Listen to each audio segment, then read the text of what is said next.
Halo, selamat pagi teman-teman semua. Kembali lagi di video pembelajaran coaching kali ini, kita akan fokus membahas tentang kompetensi dasar coach.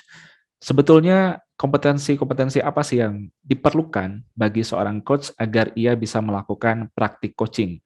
Terdapat beberapa kompetensi yang dalam kesempatan kali ini saya akan membahas hal-hal yang paling basic, yang paling inti, atau yang paling banyak digunakan ketika dalam praktik coaching. Mari kita belajar dalam video kali ini. Oke, ini adalah kompetensi dasar coach yang mesti kita latih terus ya, supaya kita bisa melakukan praktik coaching ini dengan lebih baik. Nah, dari sekian banyak kompetensi, sebetulnya lebih dari 3, kita akan bahas 3 yang penting di sini, yaitu adalah satu, rapport skill, yang kedua adalah listening skill, yang ketiga adalah questioning skill. Rapport skill yaitu adalah membangun hubungan. Listening skill adalah tentang mendengarkan, menyimak dengan aktif ya. Kemudian yang ketiga adalah tentang mengajukan pertanyaan-pertanyaan. Karena dalam fasilitatif coaching ini khas sekali ketika coach mengajukan serangkaian pertanyaan-pertanyaan terstruktur tadi. Oke, kita akan bahas dulu yang pertama, yaitu adalah tentang rapport skill ya, yaitu adalah membangun hubungan, building rapport. Bagaimana cara kita untuk bisa membangun hubungan dengan baik dengan coach kita? Membangun hubungan di sini artinya berarti kita membangun keakraban. Buatlah suasana-suasana akrab di mana coach itu bisa trust sama kita, bisa percaya dengan kita. Maka saran saya, membangun rapport itu jangan saat waktu praktik coaching saja, tapi di luar praktik-praktik coaching ketika interaksi sehari-hari pun hendaknya kita memang building rapport di situ. Ya, menjaga hubungan itu supaya tetap positif. Karena walau bagaimanapun akan sulit rasanya ketika harus dihadapkan pada sesi coaching, lalu hubungan itu nggak baik antara coach dengan coaching-nya. Banyak resisten gitu ya, banyak blocking nanti. Trust itu nggak muncul. Jadi saran saya di luar praktik coaching hendaknya naturalnya memang dibangun secara alamiah terus-menerus. Gitu ya, itu pentingnya untuk menjaga hubungan. Nah, dalam saat praktik coaching kita bisa melakukan atau membangun keakraban ini dengan cepat. Ya, dengan relatif cepat. Yaitu dengan cara apa? Ya, caranya adalah dengan melakukan yang namanya matching and mirroring. Matching and mirroring. Menyelaraskan kata-kata, intonasi atau suara atau tempo dan juga menyelaraskan bahasa tubuh. Kita bisa memirror seolah-olah bercermin kalau dia misalnya katakanlah sederhananya kan kalau kita bercermin kita angkat tangan kanan yang di cermin pun ikut angkat tangan kanan, angkat tangan kiri gitu ya. Refleks, sorry. Jadi intinya sama-sama ngangkat tangan. Kita goyang ke kanan, yang di cermin pun goyang ke kiri, sama-sama goyang kepala. Nah, dalam praktiknya pun kurang lebih seperti itu. Jadi sebisa mungkin sama-sama duduk gitu ya. Kemudian kita lihat bahasa tubuhnya seperti apa, apakah dia misalnya sedikit menyilangkan kaki. Nah, kita bisa ikut refleks tuh, mengikuti gerakan-gerakannya. Meskipun tidak harus kentara ya, tapi kita bisa ambil dari konteks besarnya. Misalnya dia memegang sesuatu, ya kita pegang sesuatu. Nggak harus misalnya dia pegang pulpen, kita harus pegang pulpen tuh, nggak boleh pensil. Mana pulpen nih? Gitu ya. Nggak harus begitu. Jadi ambil aja konteks besarnya seperti apa. Kata-kata, artinya kalau ternyata yang bersangkutan misalnya lebih nyaman dengan penggunaan bahasa-bahasa gaul, anak-anak muda, ya kita ngikutin. Ya, merefleks dengan bahasa-bahasa seperti itu. Orangnya luwes kok, ya bahasa-bahasanya bahasa-bahasa gaul anak muda, tapi kita bahasanya kaku. Apa yang Anda rasakan ketika Anda ngomongnya gitu? Itu malah bukan membangun kedekatan, malah membangun jarak jadinya. Inginnya disapa apa? Nama, atau misalnya ada panggilan depan Mas Rizky misalnya, gitu ya, pakai kata Mas atau Akang atau Teteh. Kita sesuaikan. bangun keselarasan dan ini penting. Kemudian apalagi misalnya soal tempo. Ternyata ketika kita saat coba diskusi atau basa-basi di awal ya, kita kan membaca, oh ternyata orangnya ngomongnya cepet ya. Nah, kita di situ harus juga menyelaraskan, mencoba untuk berbicara sedikit lebih cepat daripada biasanya, karena dia pakai tempo yang tinggi ketika bicara. Kenapa harus seperti itu? Karena secara psikologi, orang ketika melihat seseorang yang me-matching dan mirroring dia, dia secara psikologis akan merasa lebih akrab karena dia merasa ada seorang teman dekat di depannya, bukan sesuatu atau seseorang yang asing baginya. Nah, itu yang untuk bisa kita menjembatani itu dengan matching and mirroring. Itu ya. Nah, dari situlah ya ketika kita sudah bisa membangun kesamaan dari kecepatannya, gayanya, pacingnya, pace-nya cepat nih kita cepat, pace dia agak lambat ya kita mulai agak tarik mundur sedikit agak lebih lambat dari biasanya. Nah, coba nyamain dulu ya, bangun kesamaan di situ. Ya baru kita coba ajukan pertanyaan-pertanyaan lain gitu ya. Ini istilahnya dalam ilmu komunikasi pacing leading. Artinya kita nge-pace dulu baru kita nge-lead. Kebanyakan kita tuh pengen langsung nge-lead tapi nggak membangun pace dulu, nggak membangun kesamaan. Nah, ini makanya yang perlu kita latih terus-menerus dalam kehidupan sehari-hari. Bukan saat coaching aja, dalam aktivitas kita berinteraksi dengan orang lain. Gitu ya. Meskipun dalam praktik coaching, khususnya di fasilitatif, nge-leading itu agak tabu ya. Maksudnya kita nggak boleh memberikan leading question, pertanyaan-pertanyaan yang mengarahkan di fasilitatif. Kalau di direktif boleh, boleh. Namun intinya building rapport itu penting.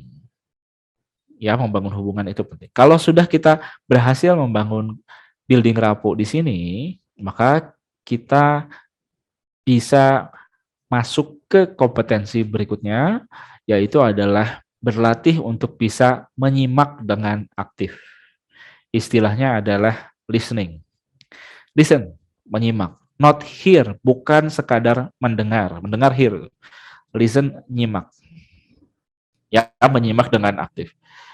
Apa ciri-ciri orang menyimak? Salah satunya misalnya dengan adanya not atau anggukan. Jadi ketika orang lain bicara, dia ngangguk. Begitu ya Pak ya. Oh, oke. Ada anggukan. Ini tanda menyimak nih. Apalagi badan yang lebih condong ke depan, ngarah ke orang yang lagi bicara. Ya, jadi nggak leaning backward banget tuh kayak begini, enggak, tapi dia lebih condong ke depan. Ya, tanda orang menyimak. Oh, oke. Ada anggukan. Apalagi ciri-ciri menyimak? Yaitu dia misalnya mengulang kembali kata-kata atau kalimat yang diucapkan oleh coach ya atau oleh komunikan yang ada di depan kita. Misalnya dia bilang, ya waktu saya mau ke sana, kenapa saya bisa terlambat? Karena di situ macet sekali Pak. Kita ulang tuh. Oh begitu ya Pak ya, ternyata di sana macet sekali ya Pak. Gitu ya, diulang.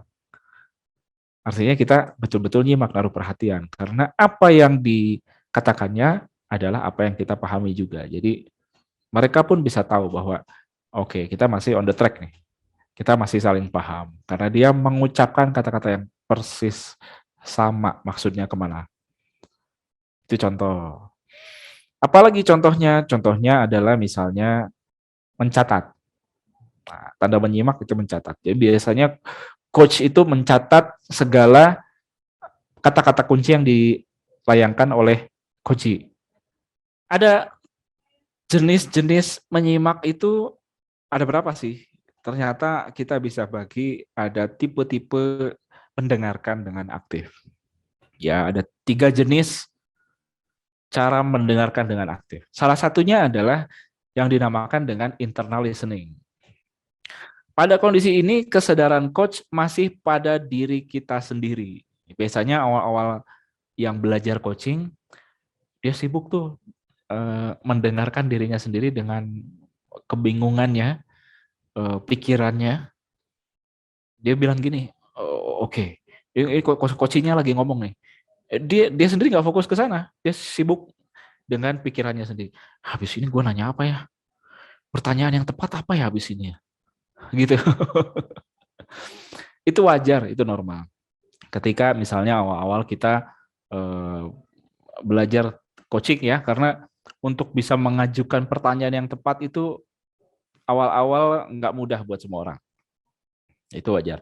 Level mendengar ini perlu dimiliki klien, tapi tidak pada coach. Level mendengar ini perlu dimiliki coach, tapi tidak pada coach.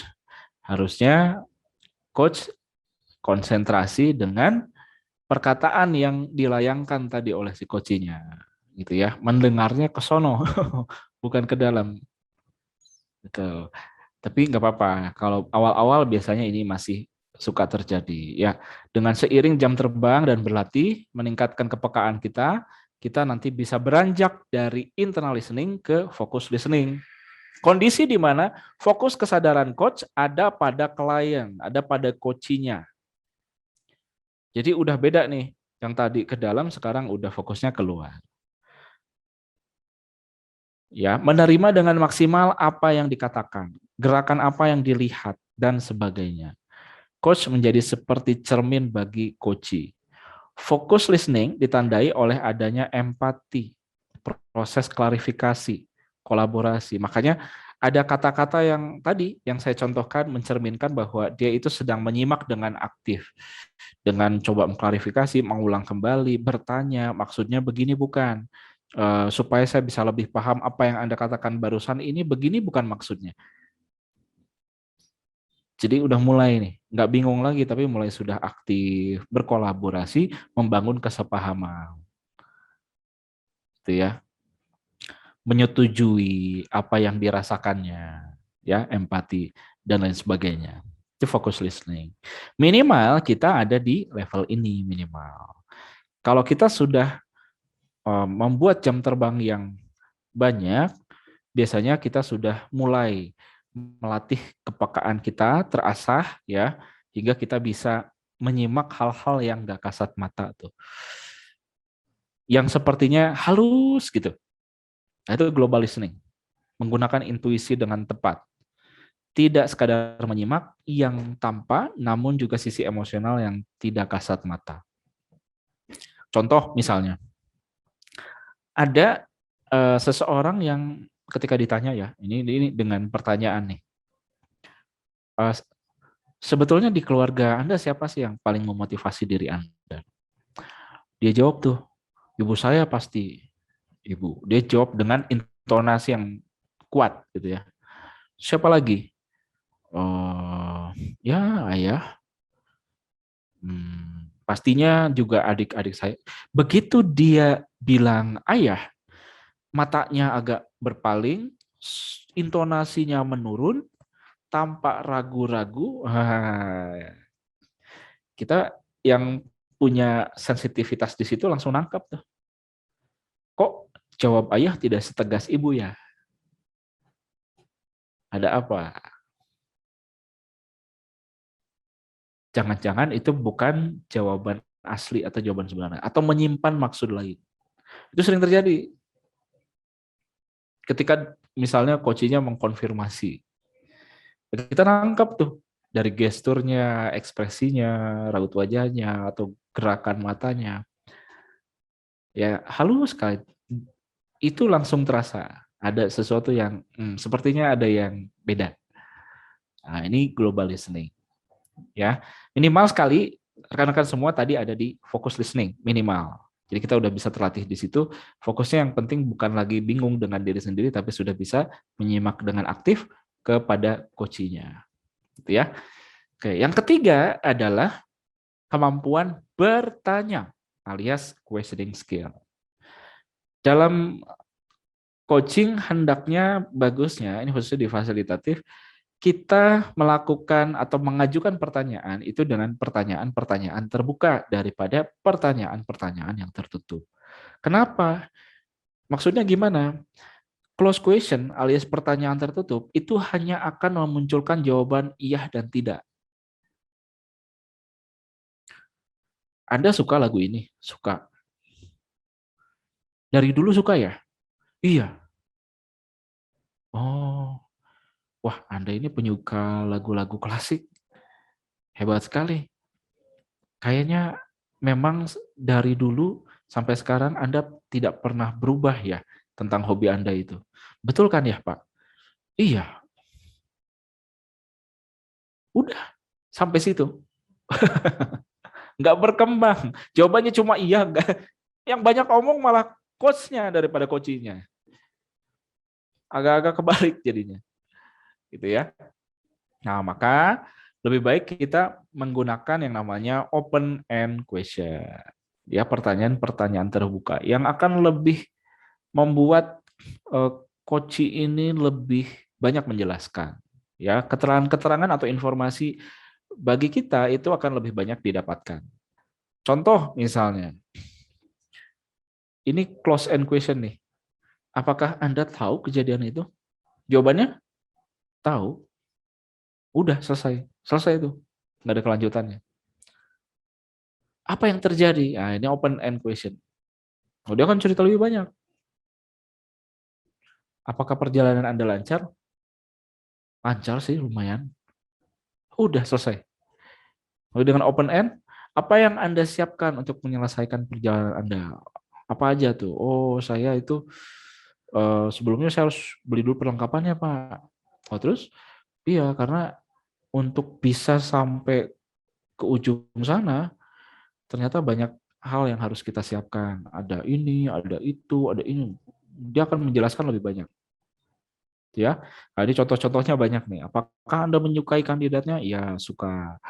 Dalam hal apa menurut Anda bahwa bla bla bla?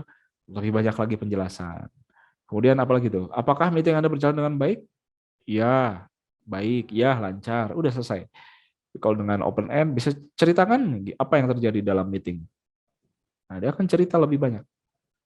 Gitu ya, karena kita menggunakan pertanyaan yang terbuka daripada pertanyaan yang tertutup. Sampai sini ya, mudah-mudahan bisa dipahami tentang bagaimana cara kita bertanya. Nah, kemudian dalam coaching kita bisa bertanya tentang apa saja ya. Ini kan biasanya coaching sudah mulai cerita ini itu tuh. Nah, panduannya sebetulnya sederhana. Kita bisa menggunakan 5 pertanyaan dasar untuk mulai bertanya kepada coach kita. Misalnya, apa yang Anda inginkan? Dia biasanya curhat kemana-mana tuh, bener nggak? Iya Pak, saya itu begini. Iya coach, saya itu begitu. Sebetulnya sih dulu saya bla bla bla. Oh akhirnya nggak fokus. Kita bingung, ini gimana ya? Kok malah jadi curhat begini? Karena padahal curhat beda dengan coaching. Cuma memang kadang-kadang begitu tuh, coaching itu kalau sudah trust mulai terbangun, dia udah mulai nyaman, ya akhirnya cerita ke sana ke sini. Maka kita kunci fokus coaching itu dengan pertanyaan yang mengerucut langsung ke intinya. Jadi dari semua cerita Anda barusan, apa yang Anda inginkan? Udah, langsung mengerucut. Nah, itu ya. Jadi hati-hati untuk tidak terjebak dengan cerita-cerita coaching yang panjang lebar. Kita bisa mudahkan itu dengan pertanyaan ini. Apa yang Anda inginkan sebetulnya?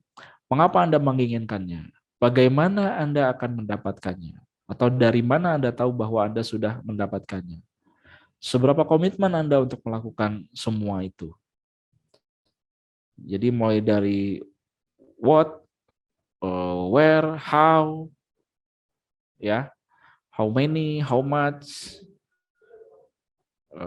itu bisa kita kembangkan untuk nanti kita ajukan pertanyaan-pertanyaan tersebut kepada coach kita. Kurang lebih kita bisa berlatih dengan pertanyaan pertanyaan dasar seperti ini. Ya, kita biasakan dulu, yang penting kita coba bertanya aja dulu, biasakan untuk bertanya. Sehingga nanti akan terrefleksikan dalam kegiatan pekerjaan kita sehari-hari. Dimana kalau ada masalah itu kita nggak langsung, harusnya begini, harusnya. Kita bisa latihan dengan bertanya dulu. Ayo, saya mau tanya, ini bagusnya gimana sebetulnya? Ini yang benar itu gimana? Itu bisa tanya, ya. Dan itu kita lakukan latihannya setiap hari. Karena kalau kita hanya berlatih dalam sesi-sesi coaching aja, agaknya sih jadi terlalu sempit ya kesempatan itu. Padahal kemampuan-kemampuan dasar ini bisa kita lakukan dalam aktivitas kita dalam pekerjaan sehari-hari. Semoga membantu penjelasan ini. Di video berikutnya kita akan belajar tentang model grow, di mana rekan-rekan semua akan lebih mudah dalam melakukan atau mengajukan pertanyaan-pertanyaan yang lebih terstruktur dan membantu coach untuk bisa menemukan solusinya. Terima kasih.